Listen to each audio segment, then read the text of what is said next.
Right, so I thought I'd do a little video about this camera. Picked it up in a charity shop for only a few pounds.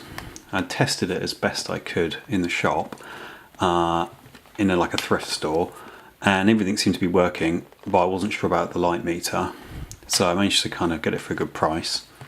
And actually, when I got it home and had a check of it, the shutter speeds, the light meter, and all the functions on the camera all seem to be working perfectly, so I think I was quite lucky. So I thought I would do a little video on this camera because it's been really good fun to go out and shoot film with today. I've only had it a couple of days, and I'd cover off some of the facts in case you see one and think about buying it. And so I'll go through some details first and then go through the functions and give you my thoughts. So if we open it up, this is the case, which is attached permanently at the back here, which I don't like because you can't remove this other than taking the entire case off, which you unscrew like that. There we go, take that away. And then you have the camera there, which is quite handsome, well made looking camera, made in Germany. This is the Retinette 1B. Sorry if this isn't the best light. You've got your light meter there. You just look through and have to judge the distance and then dial that in here where there is a picture of a face or group, or you've got kind of setting it to infinity there with mountains. It is marked in feet and meters, which is great. But before I get into that, I'll do a bit of history. So it was made by Eastman Kodak from 39 to sort of 1966, I think, was when they stopped making them. The non-folding versions like this was from 54. The folding versions of the Retinette and the Retina look like this, and you kind of, they're a bit fiddly to get out, but they sort of open up like that, and you push in and they go down. I'll come to that in a bit. But this non-folding version was, this one's sort of mid-60s. It's the type 045 1B, which is a slightly later version of this camera. The 037 had a sort of curved script going across here rather than straight script. And it had, the earlier version had the Pronto shutter. This has got the Pronto shutter. It's got a hot shoe for the flash. It was made, this was made from 63 to 66. There was about 254,000 plus produced during those 3 years. So this is the one to get if you're going for the Retinette. The actual Retinette ones were kind of the budget ones. The Retina models, like that there, this was kind of the better one for the sort of pro enthusiast. These are the more budget ones. But actually this later model, because it's got the exposure meter, which is linked to the settings that you dial in here, is, I found, much easier to use than this Retina one, which, although I would say actually the build quality on this is better, has a metal advance lever instead of a plastic one. This has no rangefinder patch, it's just a through the lens. You kind of you have to focus kind of by distance, which is the same as this, but this one doesn't have an exposure meter at all, so you've got to judge that as well. But otherwise I have shot with this and it is a nice camera.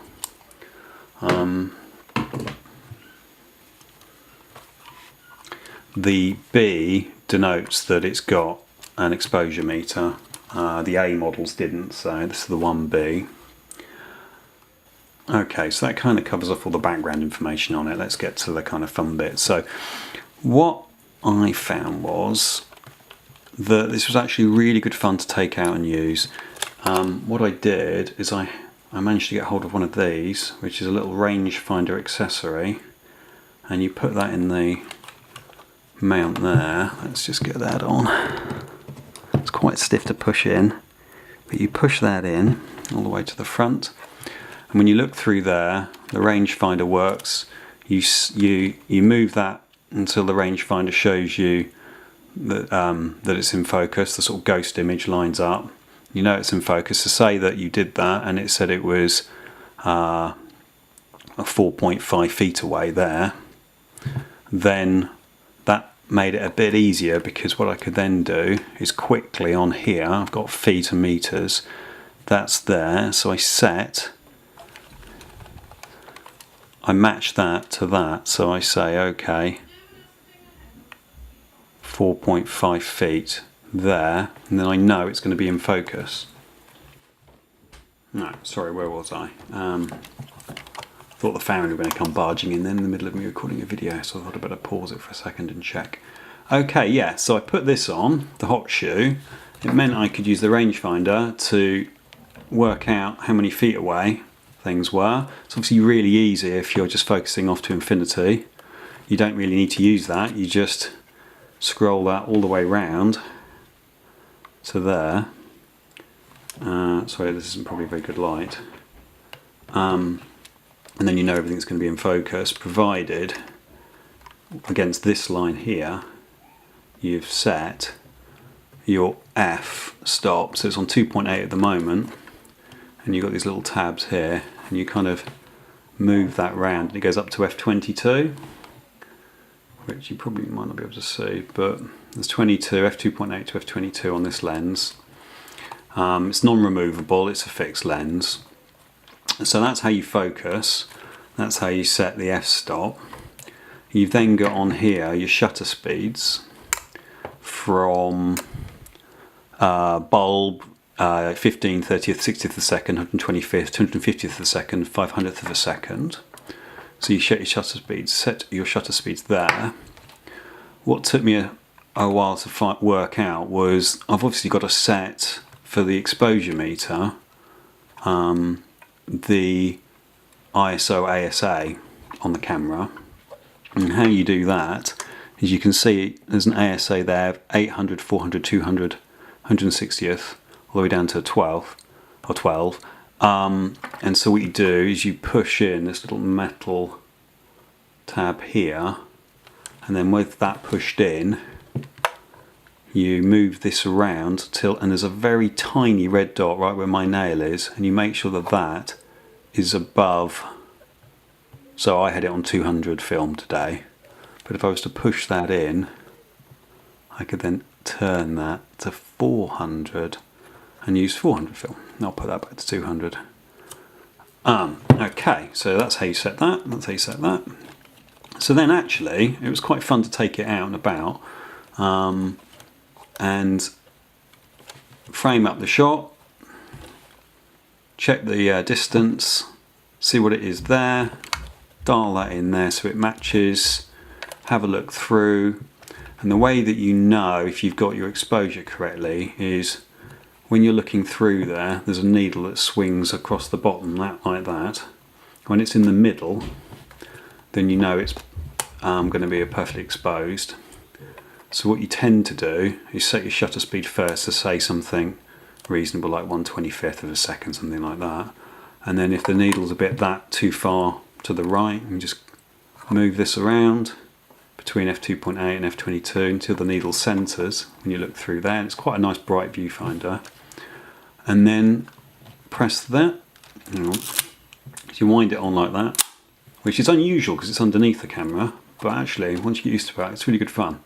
And you press that and take the shot, and it's really quite quiet compared to an SLR. Obviously with this there's no mirror, you're just looking through there, so there will be, if you were shooting something really close up, you'd have to kind of adjust for that a bit, but anything more than sort of 4 or 5 feet away that's pretty accurate as to what's in your frame lines. And I think, you know, you find these in buckets with loads of other cameras and you think, oh, it's just another cheap camera. But these Kodak Retinettes and Retinas were made in Germany, really well built cameras, and are worth picking up if you can sort of quickly check that the meter and the shutter speed sound about right. If I go through the shutter speeds on this for you, so you can kind of, because this one sounds about right. So 15th of a second, and then 30th of a second, 60th of a second, 1/25th of a second, wind it on, 2/50th of a second. Oh, something's gone. Oh, there we go. Wind it on, and then 500th of a second. Hang on. Keep forgetting I'm winding it on. Right, so that's 500th. It's a shame it doesn't get to a thousandth of a second, but it's perfectly good for what I need.